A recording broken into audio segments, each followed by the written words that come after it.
buffer zone हाइदुना cookie सिंगना खुंदाबा अमदि Meitei सिंगना खुंदाबा मफम हाइदुना खाइदोकलगा संगथोक संगसिन याना हंदबगी फिबम अमा सेमखिबा असि अपुनबा मणिपुर हाइबा वाखलोन अमगी मखादा हिंगलिबा मियोइसिंगददि हाइनिंगाइ लेतना थमोइ सोई नुंगाइते मणिपुरदगी तोखाइना तारगे हाइना खनबा कांगबुगी ओइनदि फनबु फरे तोखाइ तानबदा लेंगाकना यारे हाइना खलंबदि याय महौसाना बफर जोन हाइबसि लेबाक अनिगी मरक्ता नत्रगा इंटरनेशनल बाउंडरीदा थंबा ओइना तवी तोंगान लेबाक अनिगी तोंगान फोर्सिंग अमना अमगी लमदा संगसिंदुना पामदबा फिबम सिंग थोकहंदनबा थंबनी वाफम असिदनी मणिपुर कौबा जियोपॉलिटिकल एंटाइटी असिबु योखतुना थमदुना लाक्लिबा अमदि मखाताना अदुमक थमगदबनी अपुनबा मणिपुरगी याइफनबु होनगदबनी हाइना लेरक्लिबा पुमनमकना बफर जोनगी वाफम लाकपदा थमोइ सोक्लिबसि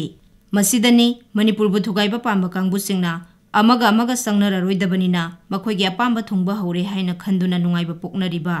मणिपुरदगी कुकी सिंगी नत्रगा सिन कुकी सिंग नत्रगा कुकी जो सिंगी तोखाइबा मखलगी एडमिनिस्ट्रेशन अमा लेहनबा पामलिबा सिंगना मणिपुरदा लेरिबा लेंगाक मरी लेनदबा मखोइ खक्तगी ओइबा लेंगाक अमा लेगदबनी हाइबा वाखलोन असि मतम कयागी ममांगदगी मखोइगी मंगलकपा मंगलान ओइरंबदि याय हाइबाबु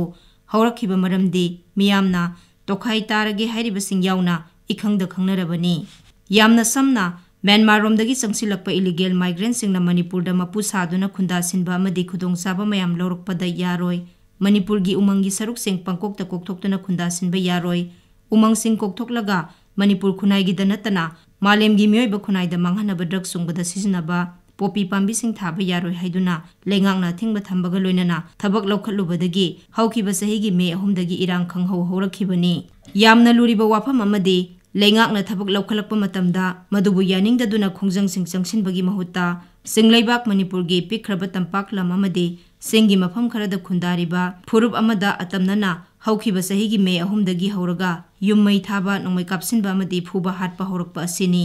मी खुदिंगमक वाखल खनबा ngambगा लोइनना थबक तौबा ngami लोइनना मागी फुरुपता सोगलकलबदि तौबा याबा दुमक तौरकपा हाइबसि मसाना ताबनी मदुना मरम ओइदुना फुरुप अमना सथरकलिबा थबकसिंग अदुगी पाउखुम अतोपा फुरुप अदुना पिरकपददि मणिपुरदा लांगी फिबम लाखिबनी अमगा उनबा यादबगी फिबम लाखिबनी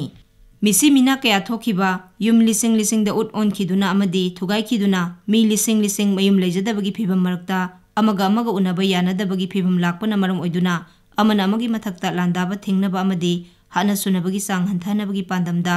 था अनिरोम लान चथनरबा मतुंग हौखिबा सहीगी जुलाई थादा इंडिया लेंगाकना मणिपुरदा बफर जोन की सिस्टम असी चना हलखिबनी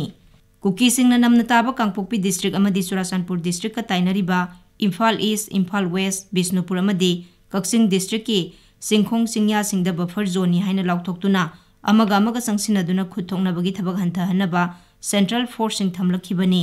जियोग्राफिकल सेपरेशन के लोइनना एडमिनिस्ट्रेशन फावबा बफर जोन लानसिनबा यादबगी फिबम फावबा ओहलबनी हौजिक लाखलिबा मतमसिगी ओइबा वाफमदि अमना अमगी लमदा संगसिनदुना हाना सुनबगी थौदोक हंथहनबा बफर जोननी हाइना खाइदोक्तुना ngak सेलिबा सिगी वाहनथोक लेरिब्रा हाइबा सिनी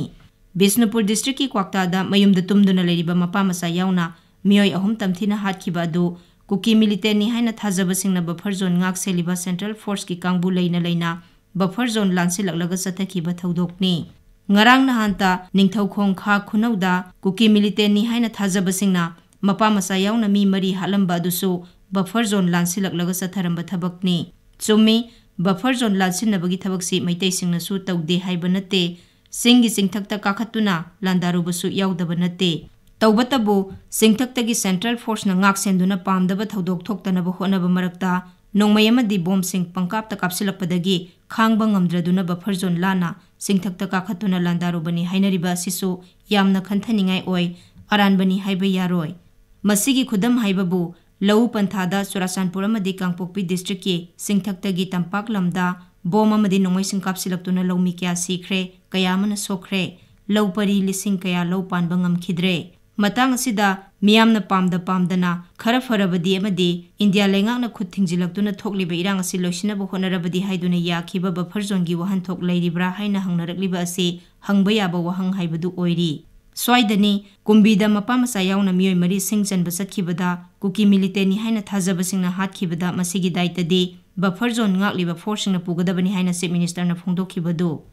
wahan thok leitaba monggi buffer zone dikanade मियामना सेंट्रल फोर्स की यूनिट खरबु मिसंग मिखाई नाइबगुम हाइनरिबा असि मयेक सेंहनब ओइना थोकनी पामद्रबसु पामदना मतम खरगी थमखिबा बफर जोन की कांगलोंदी बफर जोन पानरिबसिंगना निंगथीना ngakpham thoi